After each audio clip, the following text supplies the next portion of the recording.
senyores diputades, senyors diputats, respecte de la modificació del decret llei 2/2018, de 18 d'octubre, per les quals s'estableixen les ajudes i altres mesures urgents per reparar les pèrdues i danys produïts per les pluges del 9 d'octubre, lògicament el nostre grup li dona tot el suport, així ho vam expressar en el seu moment i en aquest cas la modificació permet simplificar i aclarir justificacions relacionades en matèria d'habitatge i per tant tindran el nostre suport. Jo centraré la meva intervenció en canvi en la concessió dels crèdits suplementaris per atendre despeses inajornables derivades de sentències judicials. En aquest sentit, jo crec que el Partit Popular fa un discurs, nosaltres sense cap dubte coincidim amb el discurs 100% ecologista que ha expressat Més per Mallorca, però en farem la nostra visió, la nostra interpretació més menorquina. En aquest cas, com bé s'ha dit, els crèdits extraordinaris que s'aproven en aquest decret llei tenen un import de 142, quasi 143 milions d'euros imputats al pressupost del 2018, aniran destinats a favor per pagar sentències a favor de tres, en aquest cas, afectats, que són Mecron SL, que són quasi 87 milions, Mar i Golf Eivissa, que seran 22 milions, i Jaume Rosselló, que seran 53, quasi 54 milions. El que no es diu, però, és la part positiva, i és que amb el decret del 2008 o en la llei del 2008, o decret del 2007 i la llei del 2008, se va aconseguir protegir Punta Pedrera, a Sant Josep, a Eivissa, Roca Llisa, a Santa Eulàlia, a Eivissa, o Vinyorella d'Andratx, a Mallorca. I per tant, Déu-n'hi-do, jo crec que val la pena destacar-ho. Però també val la pena fer una passa enrere. Recordar que la llei del 91, d'espais naturals, va significar, sense cap dubte, una llei, una fita transcendental per protegir els espais més valuosos de les Illes Balears, va establir un règim urbanístic de les àrees que per als seus valors naturals i paisatgístics havien de ser objecte de protecció especial, i així es va fer. També és cert, però, que la llei del 91 ha estat modificada reiterades vegades tant per ampliar-ne el contingut com per restringir-lo, i aquí el Partit Popular que s'ho faci mirar. En qualsevol cas, però, les institucions de les illes van, jo crec que amb molt d'encert, valorar que encara hi havia espais dignes de ser protegits, especialment i singularment el litoral, que en aquells moments eren susceptibles de transformació urbanística. La competència, val també recordar-ho, d'ordenació dels territoris, és una competència dels Consells Insulars, que li atorga la llei 8/2000 i la llei 2/2001 de 7 de març d'atribució de competències als Consells Insulars en matèria d'ordenació del territori. És una competència pròpia dels Consells Insulars. Aquesta citada llei era el marc per al qual es podia dur a terme aquesta nova ordenació, aquesta desclassificació. I així ho va fer Menorca. Des de la seva història i compromesa voluntat de preservar el territori, que li va mereixer el 1993 ser declarada per la UNESCO Reserva de la Biosfera, Menorca va iniciar un procés de desclassificació que es va concretar, es va materialitzar amb un PTI aprovat l'any 2003. Un PTI que té el reconeixement de tothom, fins i tot el Premi Nacional d'Urbanisme l'any 2005. I què feia aquell PTI? Doncs utilitzar, crear nous instruments, en aquest cas crear àrees protegides a través de noves figures, les àrees naturals d'interès territorial i les àrees d'interès paisatgístic, que amb una semblança o una protecció similar a el que eren els anells de Salern, varen incrementar la protecció amb un 21,3%, sòl protegit, que s'afegia al 42% que protegia Salern i, per tant, arribàvem al 63,3% del territori protegit. Efectivament, per tant, el PTI va servir per omplir els inexplicables buits, per tant, Salern molt bé, però alerta, els inexplicables buits de la llei d'espais naturals del 91. Per exemple, Macarella, per molt que diguin, no la protegeix Salern, la protegeix el PTI. La vorera oest del barranc del Gendar no la protegeix Salern, la protegeix el PTI. El camí de cavalls avui és una realitat no gràcies a la llei d'espais naturals, sinó gràcies al PTI. En definitiva, el PTI redueix el nombre de places, unes 50.000 places turístiques, es redueix la pressió del sòl rústic, es protegeixen espais emblemàtics que no havien estat protegits per Salern. Lamentablement, però, també, com passa el tema d'avui, algunes d'aquelles desclassificacions, per motius diversos, però especialment per el que ja s'ha explicat, un canvi de doctrina jurídica en aquest àmbit, per allò de si només s'ha de pagar el dany emergent o si és la quantitat de doblers invertits o, en canvi, també és lucre cessant, és a dir, el benefici que s'esperava guanyar, han donat com a resultat sentències indemnitzatòries en contra del Consell Insular de Menorca.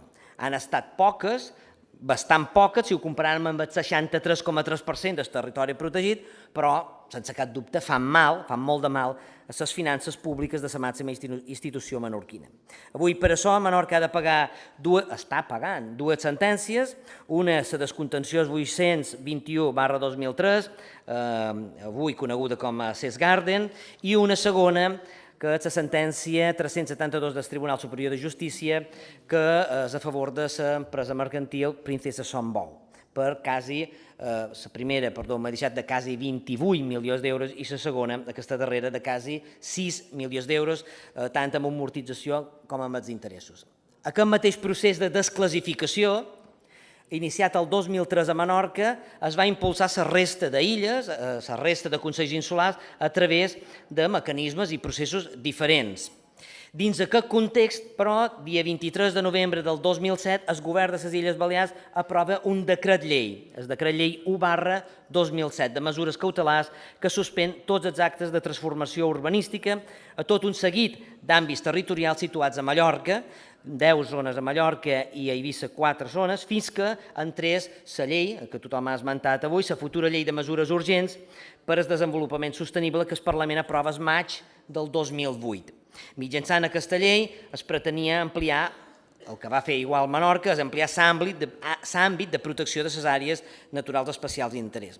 I jo no en tinc cap dubte, crec que ho van fer bé, molt bé, i per això, en aquest sentit, efectivament, la llei o el decret llei impulsat per Biel Vicens, que va permetre protegir més de 1.600 hectàrees i 7 quilòmetres de costa, va ser una decisió absolutament encertada. En tots els casos es tractava de zones amb inqüestionable valor natural, paisatgístic i patrimonial que exigia la seva preservació i defensa, i en tots els casos es tractava d'àrees que patien una pressió urbanística per a ser transformats urbanísticament. El resultat de les votacions d'aquell decret llei, i ho torno a dir, ho han dit alguns companys, va ser molt clar. 36, cap no, el Partit Popular no va votar en contra d'aquell decret llei, ni tampoc de la llei després, i 28 abstencions. El debat del decret de la llei del 4 del 2008, el Partit Popular va ser molt clar, perquè és que me sembla que s'inventen un diari de sessions inexistent. Literalment deia el senyor Juani Cardona, deia: el Partit Popular comparteix absolutament la filosofia d'aquesta llei. Diari de sessions, el mirin. Vull dir que amb això que allà hi havia un ampli acord en aquelles desclassificacions. Tant és així que, com molt bé s'ha dit, el senyor Juan i Cardona proposava anar un poc més enllà en alguns casos. A la banda sud de la Roca Llisa se proposava ampliar una zona que es diu Cales del Sud, a Eivissa la coneixeran millor, o Cap Martinet. Això ho proposava el Partit Popular. Per tant, ara tampoc no facin tantes passes anques enrere, que tampoc no era així. De les desclassificacions dutes a terme per la via del decret llei del 2007 o la llei del 2008, que afecten a Eivissa i a Mallorca, també s'han derivat com d'indemnitzacions, en alguns casos més quantiosos perquè estaven en una fase més avançada d'execució. Però, en aquest cas, la diferència és que els assumeix el govern de les Illes Balears, lògicament per ser l'impulsor de la mesura desclassificatòria. Per què he explicat tot això? On vull anar?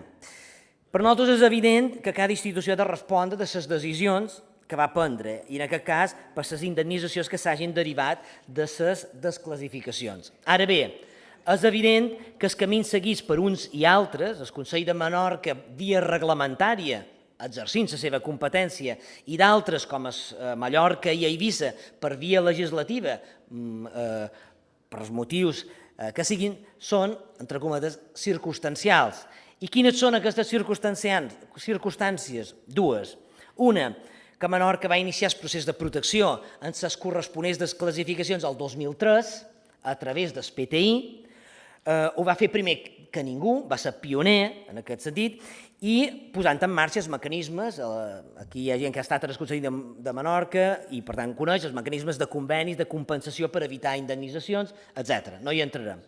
I en segon lloc, l'altra consideració és que alguns van seguir un altre procés i vam arribar al 2007-2008, efectivament, on hi tornava a haver una forta pressió urbanitzadora i especuladora que es va resoldre, i es havia de resoldre perquè estic d'acord amb l'objectiu que era protegir aquell territori via decret i via llei. Menorca no hi era el 2008 perquè ja havia fet els seus deures. Pels dos camins ens han topat en sentències indemnitzatòries, però amb una gran diferència. Un els assumeix el Consell de Menorca i les altres els assumeix el govern, simplement per el fet que Menorca s'havia avançat en la protecció i la sostenibilitat del territori. Les indemnitzacions, no hi ha cap dubte, s'han de pagar. Per tant, no serem nosaltres que ens oposem, lògicament, a la validació d'aquest decret llei. I ho hem de fer amb la convicció que, a pesar de la càrrega que suposa per les nostres hisendes, va valer la pena. Ara bé, arribat el moment final, que és aquest, és d'avui, d'ordre de pagament per part del jutge, cal fer un acte, jo crec que de justícia històrica, i redistribuir el pes de les indemnitzacions de forma equitativa i no castigant a qui va ser pioner en el desenvolupament sostenible. Perquè Menorca també forma part de la comunitat autònoma de les Illes Balears, les desclassificacions fetes a Menorca també han de ser tingudes en compte, a pesar que no es derivessin de la llei del 2008, perquè Menorca, com dic, el 2008 ja havia fet els seus deures. En definitiva, què proposam? Proposam que es tinguin en compte les sentències indemnitzatòries que avui assumeix en solitari el Consell Insular de Menorca, assumides parcial o en la consideració que es consideri i forma part del debat, però que formin part també de la responsabilitat que assumeix el govern de les Illes Balears. I me refereix sense cap dubte a Ses Garden, SL i Princesa Sombou, inclús tal vegada diria més Princesa Sombou perquè Ses Garden encara està en un recorregut, tot i que efectivament es comença, bueno, és així però, és així, la realitat és així, tot i que efectivament dels 28 milions pràcticament la meitat estan ja assumits i pagats per part del Consell Insular. Per tant, no ens oposem, insistesc, en la validació del decret llei, però sí que demanarem, estarem d'acord en la tramitació del text com a projecte de llei per intentar negociar i introduir aquells aspectes que puguin anar en la línia d'aquest objectiu que hem proposat, que Menorca no estigui aquí assumint en solitari una cosa que en una altra circumstància hagués estat inclosa dins el decret del 2007 o la llei del 2008, però no va ser així, i no va ser així no per una deixadesa, sinó per tot el contrari, i és per ser pioner en la protecció del territori. I ho dic amb molt d'orgull, es va fer molt bé el 2003 a través del PTI, es va fer molt bé a través de la llei del 2008, però crec que avui ens toca fer justícia i redistribuir el pes d'aquestes indemnitzacions derivades d'un objectiu que compartim, que és la protecció del nostre territori. Moltes gràcies.